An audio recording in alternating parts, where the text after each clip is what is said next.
The range that the films have, అంటే మీరు ఎంత హంబుల్గా ఎలా ఉండగలుగుతారా అని నాకు ఎప్పుడూ ఆశ్చర్యంగా ఉంటుందండి. ఒక స్థాయిలో పతాక స్థాయిలో మీరు రికార్డులు చూశారు, అంతే స్థాయిలో సింపుల్గా ఈ సినిమా ఆడలేదు అనే అంత సింపుల్గా తీసుకోగలిగారు. ఎలా తీసుకున్నారు మీ కొన్ని బాక్స్ ఆఫీస్ దగ్గర అనుకున్నంత సాధించని సినిమాల్ని? నాకు ముందే కొద్దిగా సినిమా మొదలుపెట్టగానే కొంతకాలం అయిన తర్వాత అనుమానం వస్తుందమ్మా, ఏదో కొద్దిగా మన టేస్ట్లో లేకుండా పక్కకి వెళ్తూ ఉంది అని. అలాంటప్పుడు అది మెంటల్గా ప్రిపేర్ అవుతాను నేను కూడా ముందుగానే. ఓహో, ఇది మన దారిలో లేదు, దీనికి ఖర్చు అంటే ఇవాళ ఖర్చు అదుపు చేయలేము, దీన్ని అలా వదిలేసేయటమే తప్ప మనం చేయగలిగింది ఏమీ లేదు అని అనుకుంటాం. సో ముందే ప్రిపేర్ అయిపోయారు కాబట్టి అది బాక్స్ ఆఫీస్ దగ్గర దాని నంబర్స్, దాని రాబడులు ఎఫెక్ట్ చేయలేదు మిమ్మల్ని? చేయలేదమ్మా. బాగా వర్స్ట్ అయిన అయ్యాంలే మనం కూడా సినిమాల మీద సినిమాలు తీసి ఒక 2 years 3 years రెస్ట్ తీసుకుందాం అని అనుకున్నా. ఆ టైంలోనే మా పిల్లలు వచ్చారు. వాళ్ళు వచ్చి కరెక్ట్గా ఎవడే సుబ్రహ్మణ్యం సినిమా స్క్రిప్ట్ తీసుకొచ్చారు, ఈ సినిమా తీయాలి అని. నాగి డైరెక్ట్. చూడండి అమ్మా, ఇప్పటికీ మీరు కూడా నాలాగానే చిన్న చిన్న అకౌంట్లు ఇది.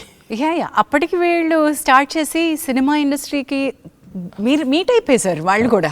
వెన్ దే స్టార్టెడ్ చాలా డిఫరెంట్ సినిమా తీశారు. ఇప్పుడు బాణం వాజ్ అన్ అమేజింగ్ ఫిల్మ్, నాకు ఎంత ఇష్టమో బాణం.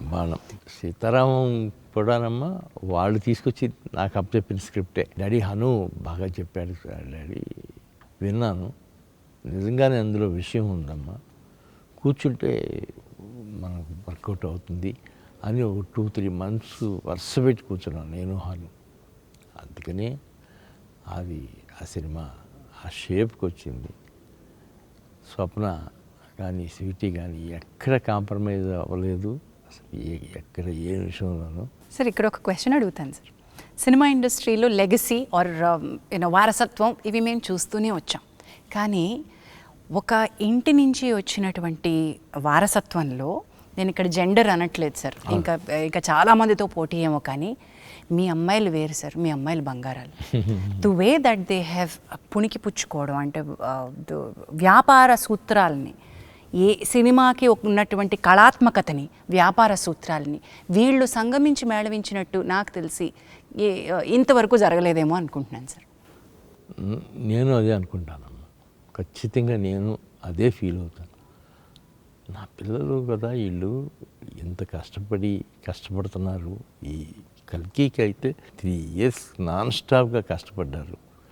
హ్యాట్స్ ఆఫ్ టు దెమ్ అని అనిపించింది. అది ఎవడే సుబ్రహ్మణ్యంతో ప్రారంభమై ఉండాలి. అంటే ఆ గురి, పిల్లలు వాళ్ళ అభిరుచి, నాగి కుటుంబంలోకి అల్లుడై రావడం, అక్కడి నుంచి ఒక దిశ మారింది అనుకుంటున్నాను నేను. జాతిరత్నాలు తీసేటప్పుడు కూడా వాళ్ళిద్దరూ నాగితో కలిసి తీశారు మా జాతిరత్నాలు అనేది అసలు ఎలాంటి సినిమా అమ్మా అది కూడా. సార్ అది కోవిడ్ తర్వాత తెరలు తెరుచుకుంటే మళ్ళీ ఒక తెరలుగా నవ్వి రికార్డులు తెరలుగా మళ్ళీ రాసుకోవచ్చు అన్నట్టుగా తయారైన సినిమా. I was so proud of Jathiratnalu Dutt garu. I can't tell you, థియేటర్కి వెళ్ళి కూర్చుని ఏడ్చాను నేను. ఆ సినిమా నవ్వించిన సినిమా అయినా కూడా ఐ వాజ్ క్రైయింగ్. ఎందుకంటే మళ్ళీ ఇలాంటి రోజు మనం సినిమా ఇండస్ట్రీ చూస్తుందా, థియేటర్కి జనాలు వచ్చి కూర్చోగలిగే రోజు ఒక పాండమిక్ తర్వాత జరుగుతుందా అనుకున్నాం.